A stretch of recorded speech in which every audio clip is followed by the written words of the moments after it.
Okay guys, I need your help with this. It's not a copypasta, but it is a long read. I feel like my safety or well-being could very well depend on this. This is video game related, specifically Majora's Mask, and this is the creepiest thing that has ever happened to me in my entire life. Having said that, I recently moved into my dorm room, starting as a sophomore in college, and a friend of mine gave me his old N64 to play. I was stoked, to say the least. I could finally play all those old games of my youth that I hadn't touched in at least a decade. His N64 came with one yellow controller and a rather shoddy-looking copy of Super Smash Bros. And while beggars can't be choosers, needless to say, it didn't take me long until I became bored with beating up level 9 CPUs. That weekend, I decided to drive around a few neighborhoods, about 20 minutes or so off campus, hitting up the local garage sales, hoping to score some good deals from ignorant parents. I ended up picking up a copy of Pokemon Stadium, GoldenEye, that was a big one, F-Zero, and 2 other controllers for about $2. Satisfied, I began to drive out of the neighborhood, when one last house caught my attention. I still have no idea why it did. There were no cars out there, and only one table, set up with a random assortment of junk on it. But something sort of drew me there. I usually trust my gut on these things, so I got out of the car and was greeted by an old man. His outward appearance was, for lack of a better word, displeasing. It was odd. If you asked me to tell you why I thought he was displeasing, I couldn't really pinpoint anything in particular. There was just something about him that put me on edge. Can't explain it. All I can tell you is that if it hadn't been the middle of the afternoon, and there hadn't been other people within shouting distance, I would not have ever approached this man willingly. He flashed a crooked smile at me and asked what I was looking for, and immediately I noticed that he must be blind in one eye. The right eye had that glazed over look about it. I forced myself to look at his left instead, trying not to offend, and asked him if he had any video games.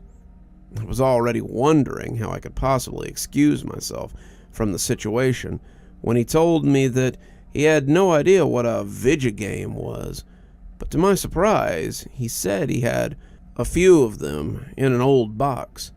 He assured me that he'd be back in a jiffy and turned to head back to the garage. As I watched him hobble away, I couldn't help but notice what he was selling on his table. Littered across it were a rather peculiar painting, various artworks that looked like ink blots that a psychiatrist might show you.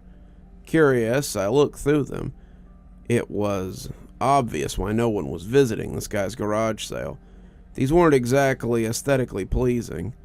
As I came to the last one, for some reason, it looked almost like Majora's Mask. The same heart-shaped body with little spikes protruding outward. Initially, I just thought that since I was secretly hoping to find that game at one of these garage sales, my internal Freud had projected itself onto the ink blots. But even the events that happened afterward, I'm not so sure about now. I should have asked the man about it. I wish I would have asked him about it. After staring at the Majora-shaped blot, I looked up and the old man was suddenly there again, arm length in front of me, smiling. I'll admit I jumped at a reflex and I laughed nervously as he handed me a cartridge for the N64 system. It was the standard gray color, except that someone had written Majora on it in black permanent marker. I got butterflies in my stomach as I realized what a coincidence this was and asked him how much he wanted for it. The old man smiled at me and told me that I could have it for free, that it used to belong to a kid who was about my age that didn't live here anymore. There was something weird about how the man phrased it, but I didn't really pay any attention to it. I was too caught up in not only finding this game, but getting it for free. I reminded myself to be a bit skeptical, since this looked like a pretty shady cartridge, and there was no guarantee that it would work. But then, the optimist inside me interjected that maybe it was some kind of beta version or pirated version of the game, and that was all I needed to be back on Cloud 9. I thanked the guy, and he smiled at me as he wished me well, saying, "Goodbye, then." At least, that's what it sounded like. All the way on the car ride home, I had a nagging feeling that the guy had said something else. My fears were confirmed when I booted up the game.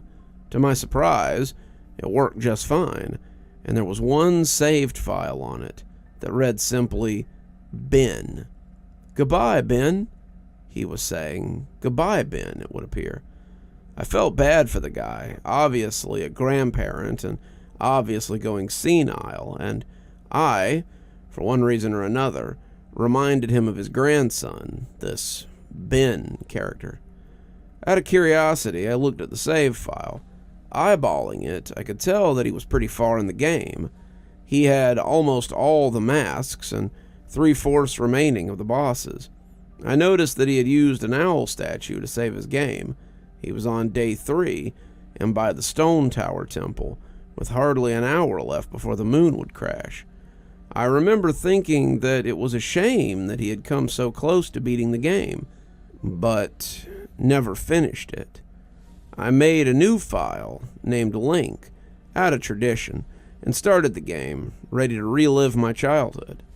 For such a shady-looking cartridge, I was impressed at how smooth it ran, literally just like a retail copy of the game, save for a few minor hiccups here and there, like textures being where they shouldn't be, random flashes of cutscenes at odd intervals, but nothing too bad. However, the only thing that was a little unnerving was that at times the NPCs would call me Link, and at other times they would call me Ben. I figured it was just a bug, a fluke in the programming, causing our files to get mixed up or something. It did kind of creep me out, though, and after I had beaten the Woodfall Temple, I regrettably went into the save file and deleted Ben. I had intended to preserve the file, out of respect to the game's original owner. It's not like I needed 2 files, though, hoping that it would solve the problem. It did, and it didn't. Now the NPCs wouldn't call me anything. Where my name should be in the dialogue, there was a blank space. My save file name was still called Link, though. Frustrated and with homework to do, I put the game down and was done for the day. I started playing the game again last night, getting the Lens of Truth and working my way towards completing the Snowhead Temple. Now, some of you more hardcore Majora Mask players know about the 4th day glitch. For those who don't, you can Google it, but the gist of it is, right as the clock hits midnight on the final day, you talk to the astronomer and look through the telescope. If you time it right, the countdown disappears, and you essentially have another day to finish whatever you were doing. Deciding to do the glitch to try to finish the Snowhead Temple, I happened to get it right on the first try, and the timer at the bottom disappeared. However, when I pressed B to exit the telescope, instead of being greeted by the astronomer, I found myself in the Majora boss fight room at the end of the game, the trippy boxed-in area, staring at the Skull Kid hovering above me. There was no sound, just him floating in the air above me, and the background music, which was regular for the area, but still pretty creepy. Immediately, my palms got sweaty.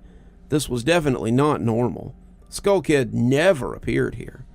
I tried moving around the area, and no matter where I went, Skull Kid would always be facing me, looking at me, not saying anything. Nothing would happen, though, and this kept up for about 60 seconds. I thought the game had bugged out or something, but I was beginning to doubt that. I was about to reach for the reset button when text appeared on the screen. You're not sure why, but you apparently had a reservation. I instantly recognized the text. You get the message when you get the room key at the Anjou on the Stockpot Inn, but why was it playing here? I refused to entertain the notion that it was almost as if the game was trying to communicate with me. I started to navigate the room again, testing to see if it was some sort of trigger that enabled me to interact with something here. Then I realized how stupid I was. To even think that someone could reprogram a game like this was absurd. Sure enough, 15 seconds later, another message appeared on the screen, and like the first one, it was already a pre-existing phrase.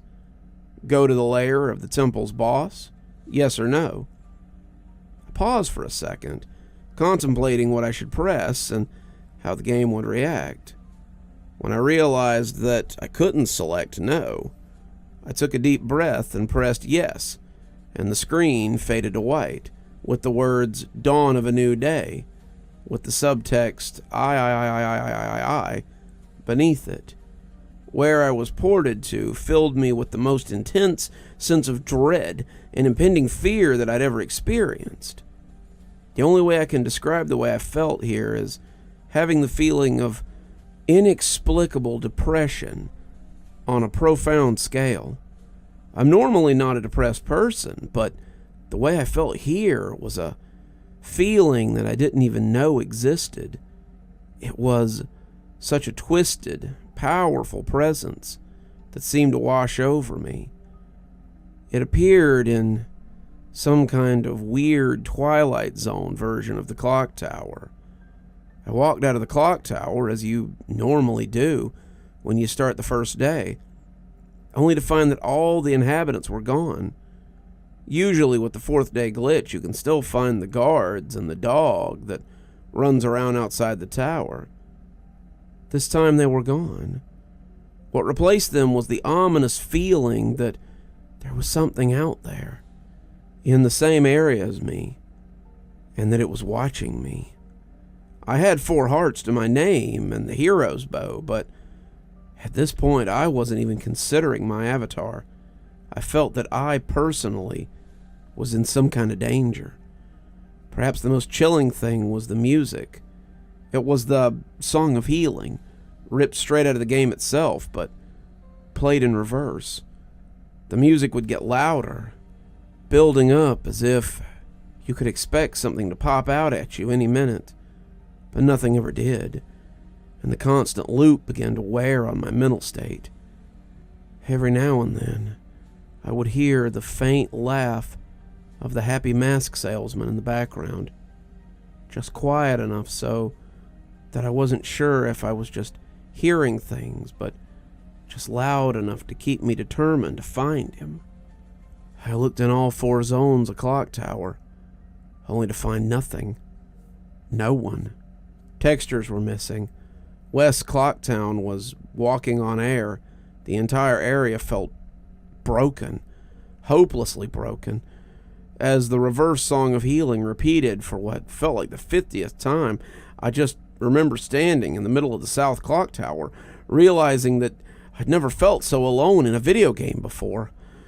As I walked through the ghost town, I didn't know whether it was a combination of out-of-place textures and the atmosphere and the haunting melody of the once peaceful, soothing song being butchered and distorted, but I was literally on the verge of tears.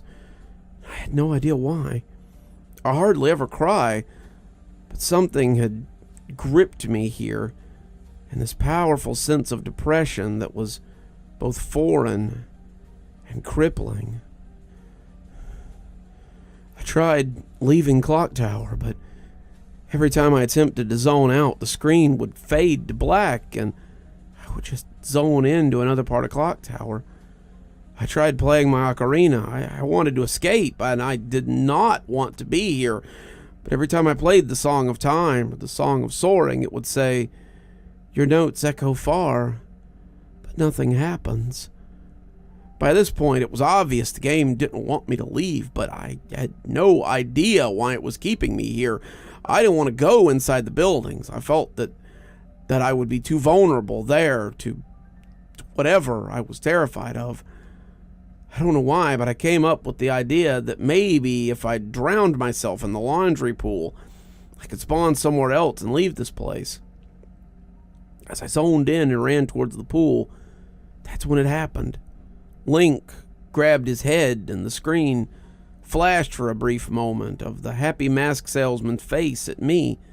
Not Link, me, with the Skull Kids screaming, playing in the background, and when the screen returned, I was staring at the Link statue from playing the song Elegy of Emptiness. I screamed as the thing just stared back at me with that haunted facial expression. I turned around and ran out back into South Clocktown. To my horror, the statue followed me. The only way I can compare it is like the weeping angels from Doctor Who. Every so often, at random intervals, the animation would play of the statue appearing behind me. It was like the thing was chasing me. Or, I don't even want to say it, like it was haunting me. By this point, I was on the verge of hyperventilating, but not even once did I think of turning off the console. I don't know why, I was so wrapped up in it that the terror felt all too real. I tried to shake the statue, but it would literally appear right behind me every single time. Link started to begin to make weird animations I'd never seen before. He would flail his arms around or spasm randomly, and the screen would cut to the happy mask salesman, smiling again for a brief moment before I was face to face with the statue again. I ended up running into the Swordmaster's dojo and ran to the back. I don't know why, but in my panic, I just wanted some kind of assurance that I'm not alone here. To my dismay, I found no one, but as I turned to leave, the statue cornered me in a cubby in the back. I tried attacking the statue, but my sword did nothing to it. Confused and backed into a corner, I stared at the statue, waiting for it to kill me. Suddenly, the screen flashed again to the happy mask salesman, and Link turned to face the screen, standing upright, mirroring the statue, looking at me along with its copy, literally staring at me. Whatever was left of the fourth wall was suddenly shattered while I ran out of the dojo, terrified.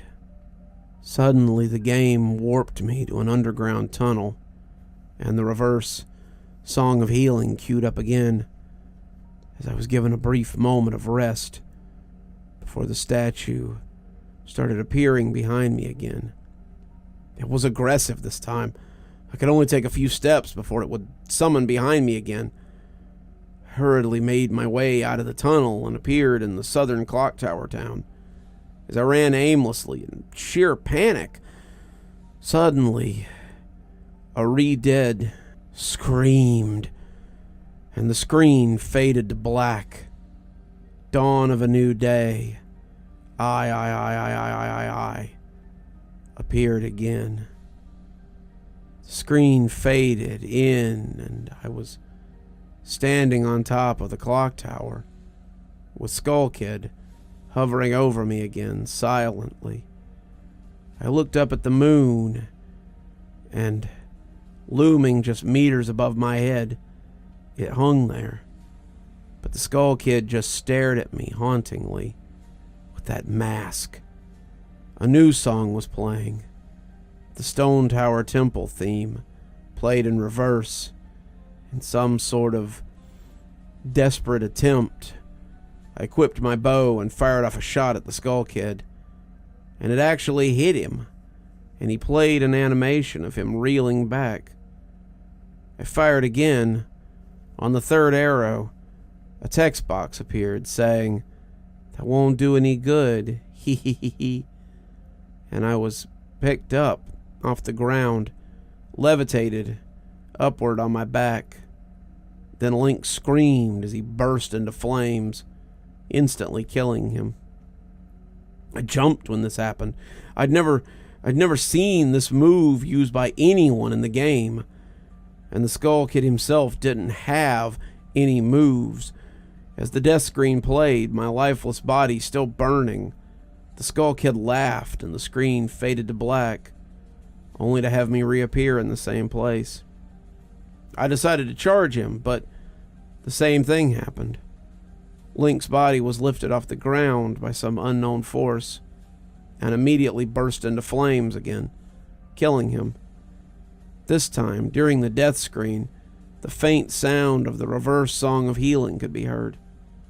On my third and final try, I noticed that there was no music playing this time, that all there was eerie silence. I remembered that in the original encounter with the Skull Kid, you were supposed to use the ocarina to either travel back in time or summon the giants. I attempted to play the Song of Time, but before I could hit the last note, Link's body once again horrifically exploded into flames, and he died. As the death screen neared its end, it began to chug, as if the cartridge was trying to process a lot of something. When the screen came to it, it was the same scene as the first 3 times, except this time Link was lying on the ground, dead in a position I had never seen in a game before, his head tilted towards the camera, with the Skull Kid floating above him. I couldn't move. I couldn't press any buttons. All I could do was just stare at Link's dead body. After about 30 seconds, the game simply faded out with the message, "You've met a terrible fate, haven't you?" before kicking me out to the title screen. Upon getting back to the title screen and starting again, I noticed my save file was no longer there. Instead of Link, it was replaced with Your Turn. Your Turn had 3 hearts, 0 masks, and no items. I selected Your Turn, and immediately when I did, I was returned to the clock tower roof scene of my Link dead, and the Skull Kid hovering over, with the Skull Kid's laughter looping again and again. I quickly hit the reset button, and when the game booted up again, there was one more file added below Your Turn, entitled Ben. Ben's save file is right back where it was before I deleted it, at the Stone Tower Temple, with the moon about to come down. I turned the game off at this point. I'm not superstitious, but this is way too messed up, even for me. I haven't played it at all today. Hell, I didn't even get any sleep last night. I kept hearing the reverse song of healing in my head and just remembered the sense of dread I felt exploring Clocktown. I drove back to the old man's house today to ask him some questions with a buddy of mine. No way I was going to go over there alone, only to find out there's a for sale sign in the front yard. When I rang the door, no one was home. So now I'm back writing down the rest of my thoughts and recording what happened. Sorry if it seems that there's a lot of grammatical errors or whatnot. I'm running on no sleep here.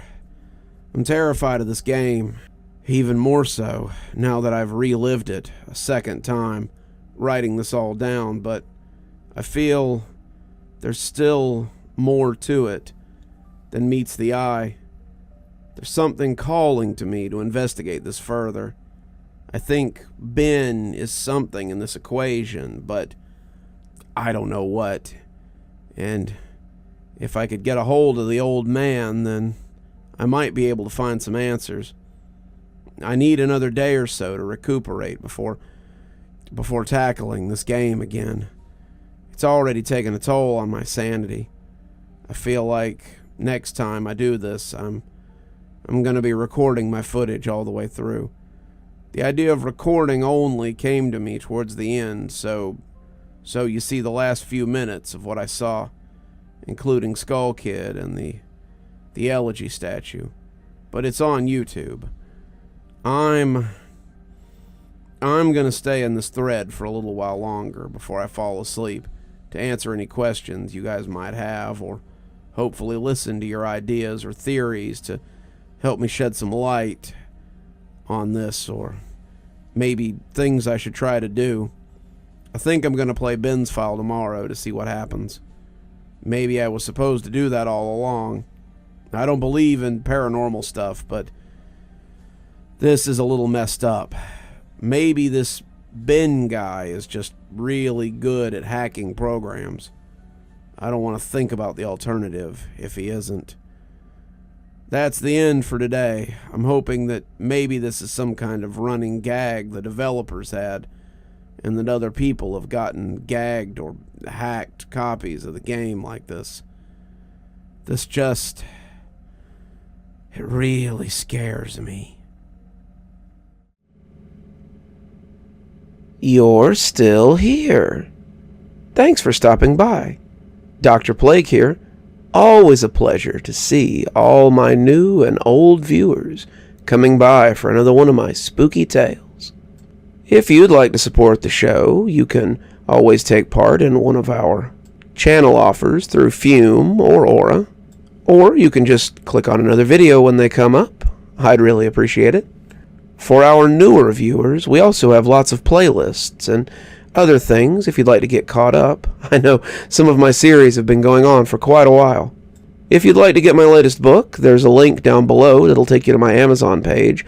Towesey Homestead just came out, so if that's something you'd like to get your hands on, go ahead and have a look down there. If you'd like a signed copy, you can go ahead and email me from my email address on the site, and I'll get with you about shipping information and ship you a signed copy. If you'd like to support the channel in a more monetary fashion, we also have membership through YouTube, and we've got a Patreon that you can get the information for in the description. We have lots of tiers and everything to suit your needs. Patrons that support on the $10 tier, that's our Ghostly Reader tier, get a book anytime I write one, signed and on their doorstep. As you may have noticed, there's a list of patrons and members on the screen, and I'd like to personally thank every one of them for taking a hand in the future of this channel. Well, that's enough for tonight. Dr. Plague, signing off. Have a wonderful evening.